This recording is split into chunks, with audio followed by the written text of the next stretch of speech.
নাসিক ৫ নং ওয়ার্ডের জিয়াউর রহমানের ৪৫তম শাহাদাত বার্ষিকী উপলক্ষে ৫ নম্বর ওয়ার্ড বিএনপি সভাপতি সিরাজুল ইসলামের সঞ্চালনায় আজ অসহায় মানুষের মাঝে খিচুড়ি বিতরণ করা হয়েছে। এই মহতী উদ্যোগের মাধ্যমে স্থানীয় গরিব ও অসহায় মানুষদের সহায়তা প্রদান করা হয়।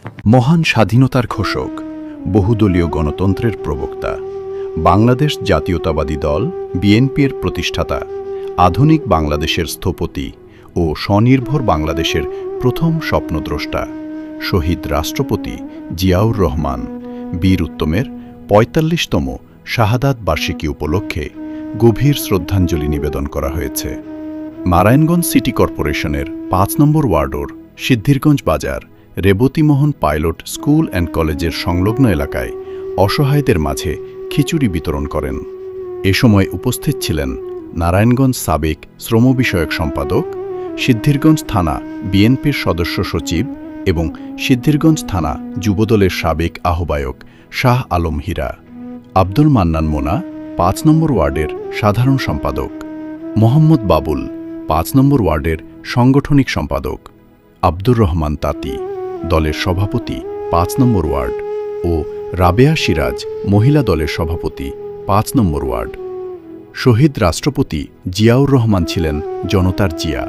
তার আদর্শ ও আধুনিক বাংলাদেশ গড়ার দর্শন চির অম্লান থাকবে। দলের এই ক্রান্তি লগ্নে তার দেখানো পথেই আমাদের এগিয়ে যেতে হবে। শহীদ জিয়ার ৪৫তম শাহাদাত বার্ষিকী উপলক্ষে আয়োজিত অনুষ্ঠানে বক্তারা মরহুম রাষ্ট্রপতির রুহের মাগফিরাত কামনা করেন এবং দেশ ও দশের কল্যাণে তার অবদানের কথা স্মরণ করেন।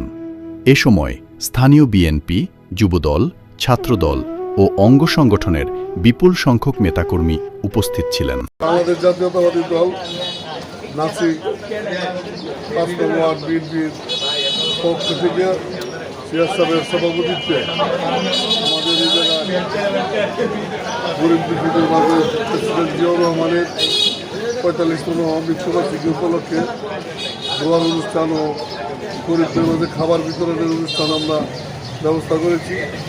আমরা শহীদ রাষ্ট্রপতি জিয়াউর রহমানের আত্মার মাগফিরাত কামনা করে আমরা সবাই এই দোয়ায় অংশগ্রহণ করেছি এবং প্রেসিডেন্ট জিয়াউর রহমানের আত্মার মাগফিরাত করে আমরা সবার কাছে আমরা পৌঁছে দিতে চাই। বাংলাদেশ যাতে আমরা বিএনপির প্রেসিডেন্ট দেশনায়ক তারেক রহমানের নেতৃত্বে এই দেশকে এগিয়ে নিয়ে যাবে এবং শহীদ প্রেসিডেন্ট জিয়াউর রহমানের স্বপ্নকে বাস্তবায়ন করবে, সেই প্রত্যাশা করি আমরা আমাদের আজকের এই কর্মসূচি উদ্বোধন করি। ধন্যবাদ।